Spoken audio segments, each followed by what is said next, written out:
Okay. Hi, I'm Laura Leist, and I am the owner of Eliminate Chaos. Eliminate Chaos provides business and residential organizing and productivity services, as well as relocation services for both individuals and companies. Eliminate Chaos got its start a little over a decade ago when I left the high-tech industry to really get away from computers. And what I found is that now in my work today, I am back doing a lot of work with computers. But the way that it really got started is because a lot of my friends would tell me how organized I was. And when they would come to my home, they suggested that maybe I should come to their homes and do this for them. And so I started Eliminate Chaos, and it's just continued to grow over the past 11 years. So the barriers that I had to overcome when starting the business was that I interviewed a lot of the competition to find out what I need to know about getting into this line of work. And pretty much what they all told me was that I shouldn't quit my day job, but I already had. And so there was really no turning back. I started the company with about $2,000, never took out a loan. I've never taken out a loan. And so some of the barriers continue to be, how do you have enough money to do marketing, to bring in the level of business that we need to bring in every day to keep a number of employees busy. So the communication that I typically have with a customer, a potential client that's looking for some help with the business, is that I let them know that there's 5 areas that we can help them. And what I do is I kind of run down that checklist and then ask them to tell me, of those 5 areas, what do you need help with? So those 5 areas are paper management, time management, electronic information management, the management of the stuff in your workplace. So that means anything in your office that isn't paper, and then kind of the space planning of the office.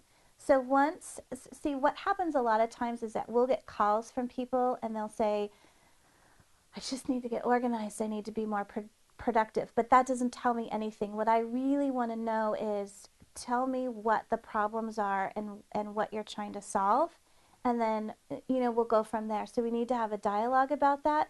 So until they can understand, like, what are the things that we can do for them, then I can kind of start to pare it down a little bit and talk more specifically about what of our services would be helpful for them.